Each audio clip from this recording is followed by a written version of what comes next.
today's episode of The STEM, we're going to be talking about habitat loss and how it affects biodiversity, specifically in the Amazon. We are all first-year students at UNC, so in order for you all to get to know us a little better, we're going to introduce ourselves. I can start out. So, hi guys, I'm Christy, and I'm currently undecided in my major. Hi, I'm Bethlehem, and I'm a business major. Hi, I'm Sarah, and I'm a geography and urban planning major. Hello, I'm Montez, and I'm studying computer science, cybersecurity. And I will be talking about three different elements: climate change, extreme weather events, and habitat loss. The Amazon is about 10% of all the world-known species. Climate change, and I'll be talking about climate change and extreme weather events first. Droughts, altered rain patterns, heat waves, cold waves, and severe storms are all problems of climate change and extreme weather events. Different species are forced to move and relocate due to heat waves and cold waves because they're very dangerous and unpredictable. Floods can wash away plants and animal life that is important into the food chain.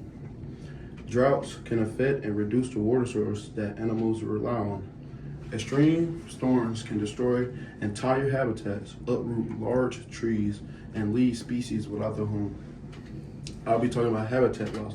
Habitat loss is affected by the burning of biomass, deforestation, and Amazon deforestation leads to the regional and global average temperature rise. Farmers are also clearing land for crops, which leads to rapid deforestation and air pollution, which is the cause of species homes being destroyed in this process. One last thing is lodging and forests are being cleared due to deforestation. So, how does this relate to biodiversity in the Amazon? To answer this question, in order to relate it back to biodiversity, I'd like to discuss the factors of deforestation as it is a major leading cause of habitat loss in the Amazon. The first factor I'd like to talk about is agriculture and cattle raising.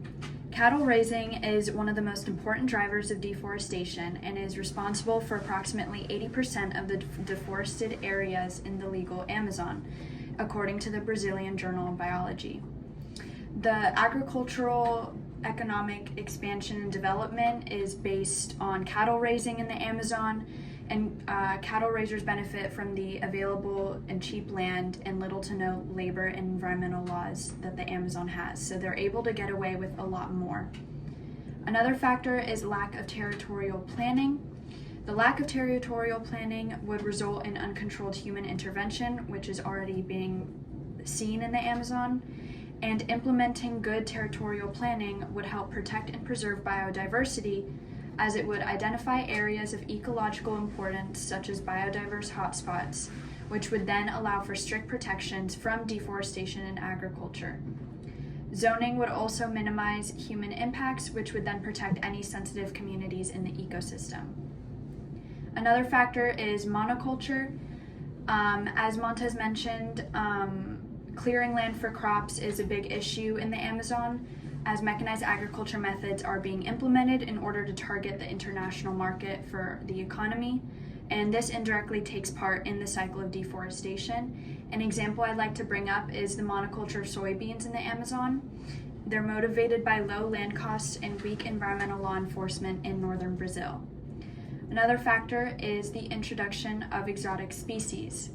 The introduction of these species alters and degrades the currently existing ecosystems in the Amazon, they would then introduce disease and would cause biological extinction. In order to relate this back to biodiversity, I think these factors are very, very important as they ultimately reduce the biodiversity in the Amazon rainforest, which would then cause immense habitat loss and instability. What animals are specifically impacted by this? Yeah, so there are many animals being impacted by this. The Amazon is actually home to 60% of tropical rainforest biodiversity. So this statistic in itself depicts that climate change and human efforts are critically hurting animals, including the golden parakeet. The golden parakeet is a type of bird species common in Brazil and the Amazon. So the golden parakeet is classified as vulnerable to extinction. This is due to various factors, a few of which are monoculture, livestock, and mining, which have further fueled fragmentation and deforestation. Global warming has, already prolonged drought and has continued to fuel fragmentation and deforestation. Furthermore, climate change has also increased average temperatures and reduced suitable lands for animal survival. We can see these impacts on the golden parakeet.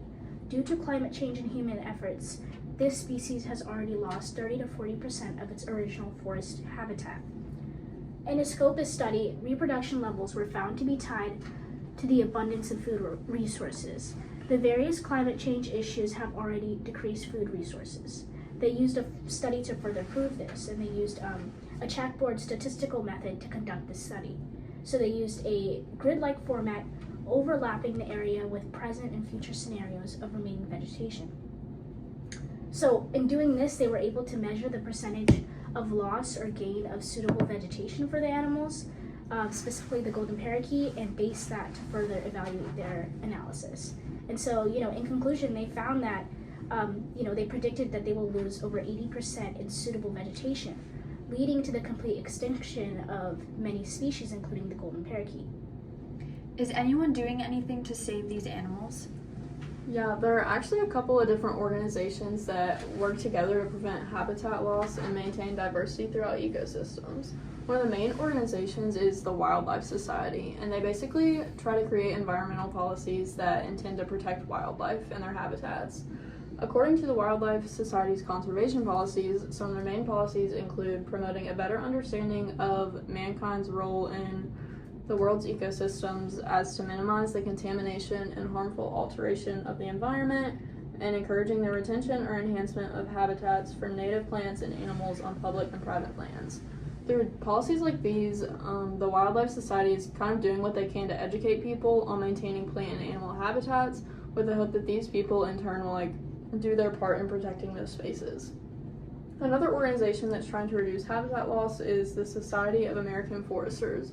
They essentially do the same thing as the Wildlife Society, except their primary focus is on promoting sustainable management of forest resources.